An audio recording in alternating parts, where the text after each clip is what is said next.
today we're going to be talking about solar magic and how you can use certain herbs to evoke the powerful, healing and transformative virtues of the sun.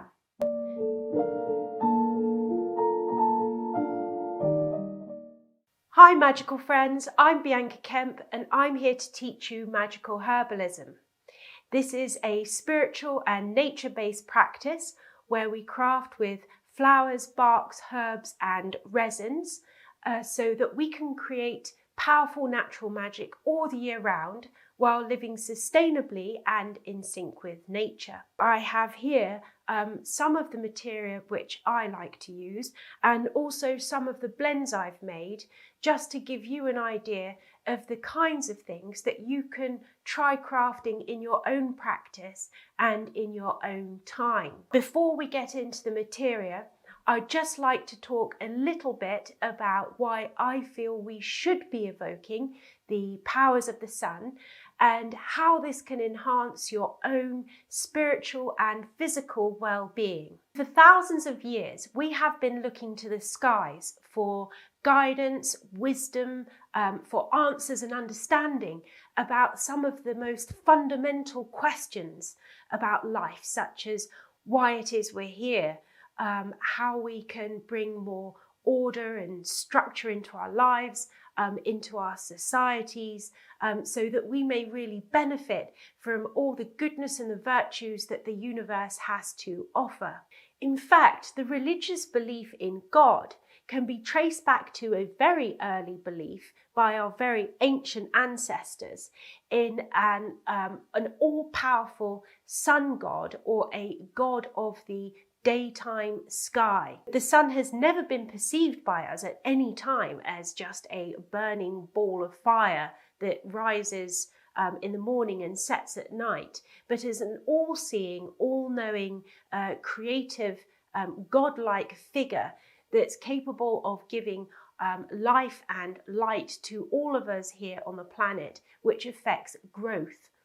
So this very ancient deity was known as Dios in the Indo-European world. So as some of you may know, Deus is the Latin name for deity or god. More recently, this sun god goes by the name of Sol or Helios in the Western world. It is associated with the fundamental virtues of power and strength. From these powers will emanate the lesser virtues of vitality, health, abundance, fertility, creativity, and growth, all the sorts of blessings that we ascribe to the sun when it's in its waxing phase. So when we evoke the sun deity, we can set our intentions to call in one or many of these solar virtues or blessings. All cultures around the world will have their own indigenous name for a sun deity. I tend to use the word soul and the term light of the sun in my magical practice, but you can use whichever terms resonate best with you. A solar ritual can be as simple as sitting outside in the sun on a warm day. As we know, absorbing vitamin C in the skin is strengthening. It strengthens our bones, our immune system. It helps us to recover quickly from illness and weakness and disease. So that's a very simple ritual that you can do to directly benefit from the healing virtues of the sun. But of course, we also know that the sun's power can quickly become destructive, especially if we're exposed to its rays for prolonged periods of time. So please do be careful if you plan on doing any sunbathing or rituals directly outside in the sun. Make sure not to spend too much time and to wear sun cream and to cover up. But it is worth considering how you can use in your magic both the positive and the destructive qualities of the sun, because of course an excess of sunlight or an excess of heat causes drought and blight and dehydration and burn and scorch, all these things that we don't necessarily want to experience ourselves, but can be useful forces nevertheless. If you would like to craft a solar magic spell for yourself, simply make one of your intentions the virtues or the powers of the sun, like healing, wealth, prosperity, or abundance. There are many ways that you can work solar magic. Today we're going to be doing a simple candle spell, and I'll show you how I will build this spell using solar materia that I have here. To begin with, I would have a tray or a nice plate that you don't mind getting wax and herbs and resins on, or oil. So this is just an old pewter dish that I tend to use a lot in my rituals. And I have a candle here, a beeswax candle, which is yellow to represent the sun. You can also use an orange candle as well if you like. The first herb I would like to talk about and to use is marigold. Marigold is one of our sacred flowers. This is especially true in India and Mexico, and was also true in ancient Rome and Greece, where it has long been associated with the sun god, and as a symbol of wealth and vitality and gold. So we'll just spread a few of our marigold flowers around here to build up the base of our spell. So the marigold I'm using for abundance and vitality. Now, when a herb is deeply embedded in ancient mythology and culture, as marigold is, this suggests that it's also very much ingrained in the human psyche and the imagination, which is extremely good for magical workings. You'll also find it interwoven in poetry and art and stories of various cultures. So our marigold also has a wonderful medicinal profile. It's a very good plant to have for all types of healing. It protects the skin, it's nourishing and hydrating, it's anti-inflammatory, and you can use it in many wonderful ways. So a marigold also has a very interesting folklore and folk beliefs from all around the world. So it's also associated with the dead, with psychic powers and visions, with luck drawing and money, as well as healing. Now, I can think of quite a few things that I would like to have an abundance of. But to be specific for this spell, I'm going to ask for an abundance of vitality and health so that I can really enjoy life and make the most of what it has to offer me. Now, to my spell, to our marigold, I would like to add a sprinkle of lesser celandine to symbolise freedom from the excesses of winter and also joy for the arrival of summer. Now, not only does the bright yellow, the vibrant bright yellow of these flowers instantly uplift the spirits, but celandine has a wonderful herbal profile which suggests vitality really does flow from this little flower. Another herb that I love to use in my solar magic is rosemary, which I think you'll agree is a very energizing and cleansing herb, especially when fresh. I love to use rosemary essential oil, which from the bottle has a very eucalyptus cleansing smell, which really helps to open up the airways and refresh your mind. Another way that I like to use it is powdered form. I quite often use powdered rosemary in my magic spells, especially my candle spells, to bring in some of the strength and potency that it has to offer. For me, rosemary has a heat to it which stimulates, quickens and refreshes situations. I'll add some sprigs of rosemary to our spell here. Just laying them on to enclose the candle, which represents the sun, and to create a nice pleasing geometric shape. This spell is beginning to build now, and as you can see, it's being layered with meaning and symbolism which resonates with my spell intention, and I'm doing this by using my knowledge and intuition about what the materials, the ingredients, mean to me. So I'll just add to this a few drops of my rosemary essential oil.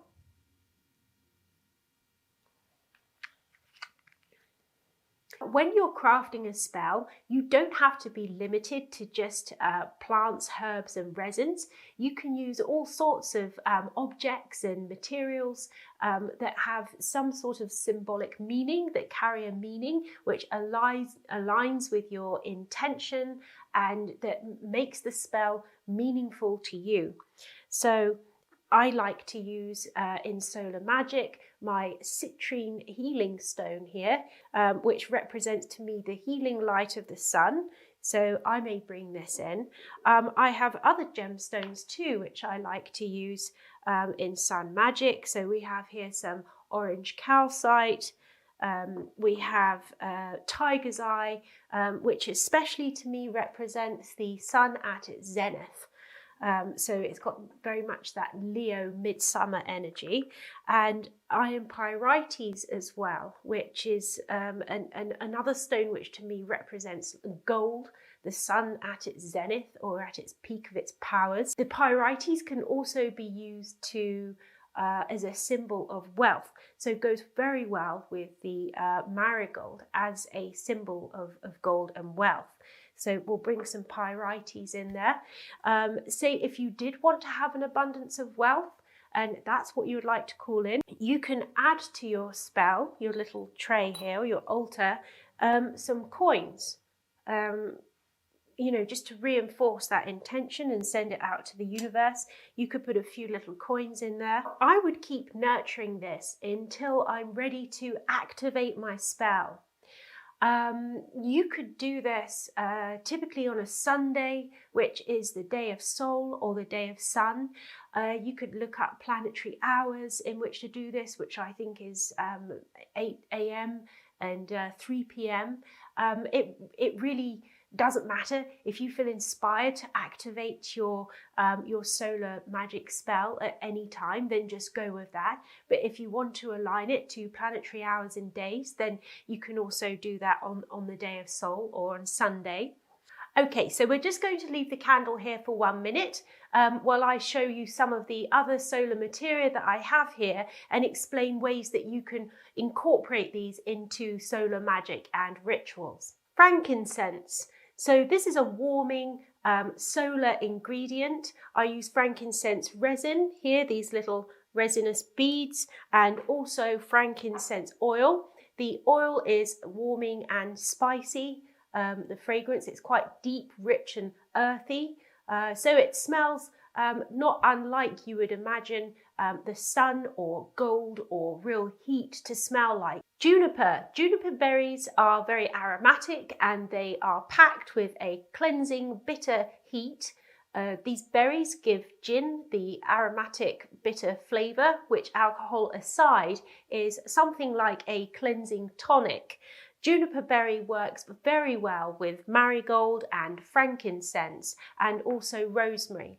I'll just talk you through how to make a very quick and easy solar ritual smoke cleansing blend using dried rosemary and some frankincense resin and some juniper berry. So you'll need some dried rosemary. You want to cut a nice bunch and just cut that up into your pestle and mortar.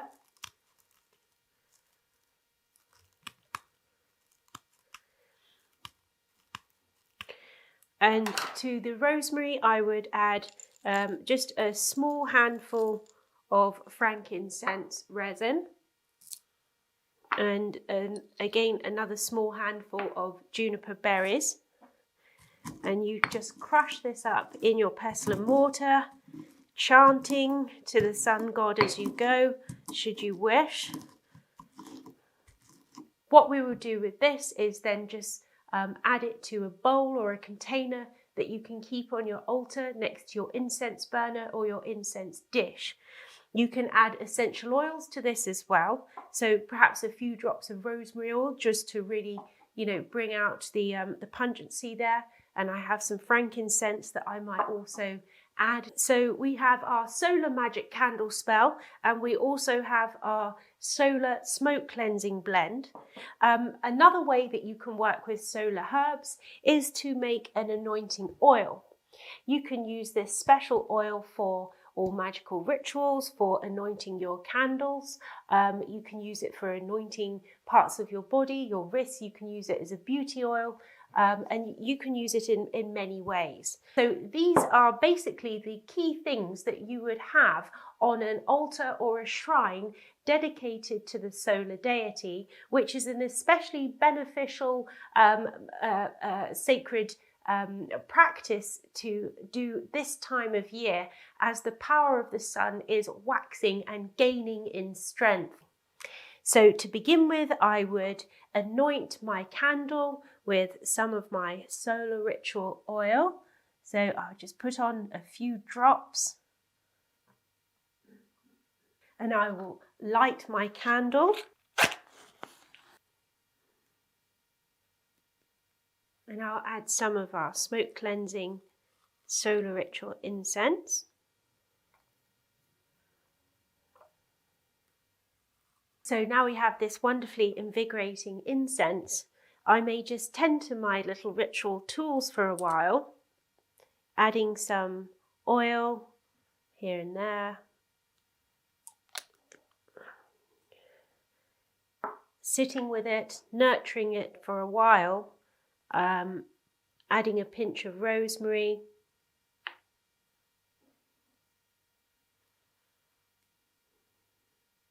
So now I've activated my spell and I've created my sacred space with my incense and I'm engaging the solar deity.